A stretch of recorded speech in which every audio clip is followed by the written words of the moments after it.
Okay, here we're back here at the Reality Workshop. I wanted to take a minute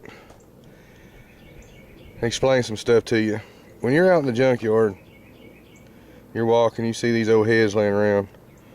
If you're a Chevrolet man, it just depends on what y'all are doing. But I still do it because that's what I do. I got another couple sets in there, different types of heads. You see the thickness in between them valves? You can't even stick a dime in there really. That's the first telltale sign that these are 202s and they're high performance heads. That's the first thing.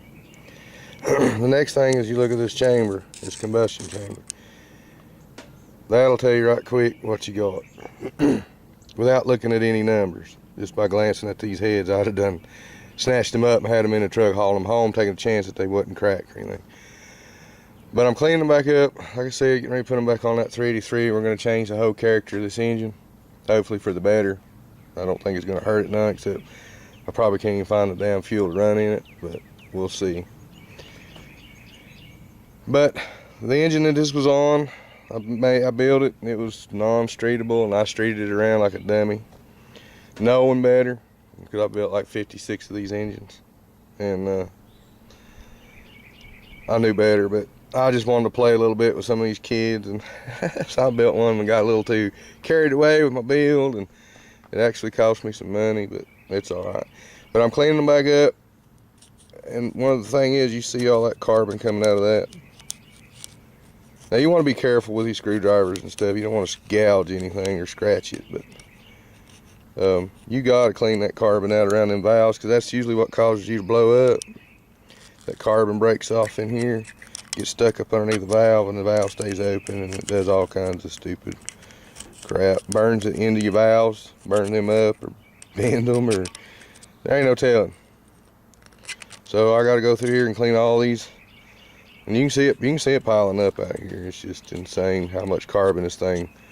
And it was a short time too. I probably didn't run this thing, but maybe, I don't know, a month or less. Didn't run it long.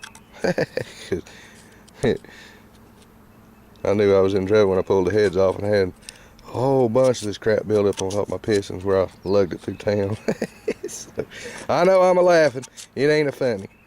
But it was fun for just a little while. Them kids trying to mess with me and them fuel injected shit, and I was just absolutely raping them. They had no idea what the hell was going on with it. And I was in a big old truck, and they run around them little Mustang cars and crap.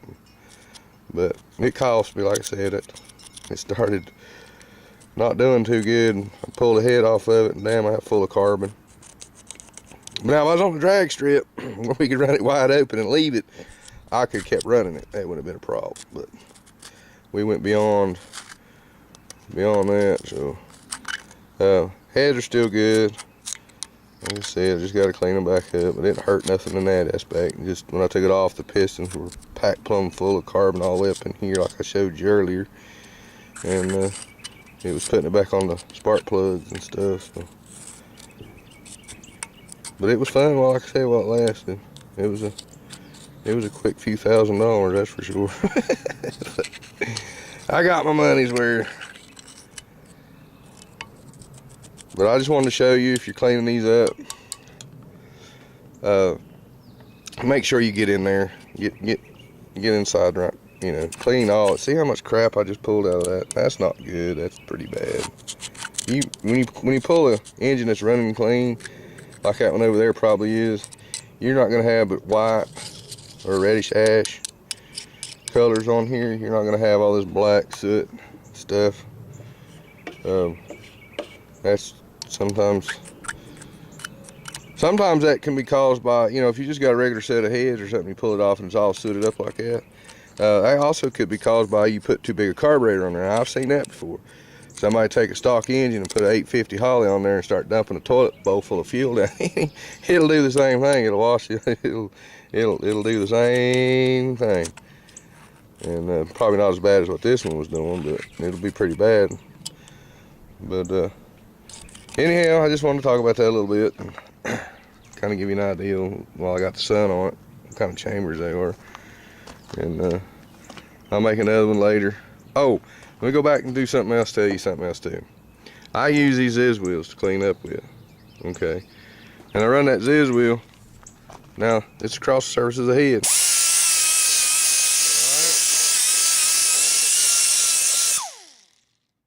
Whatever you do, if you guys decide to use a little Ziz wheel, don't stay in one place, because you are kind of removing a little bit of metal as you go. And those head gaskets will take up quite a bit, but don't stand there in one spot too long, because then you're going to put you a dip in there. So don't do that. Just buzz along there fast and quick, and just, you know, you might have to go back over it 3 or 4 times, that's fine, but that's how I clean mine up and get the shit out of them. So, but don't stay in one spot. You'll have some bad issues if you do that and take your time. So just buzz across pretty quick, get done with it, get off of it.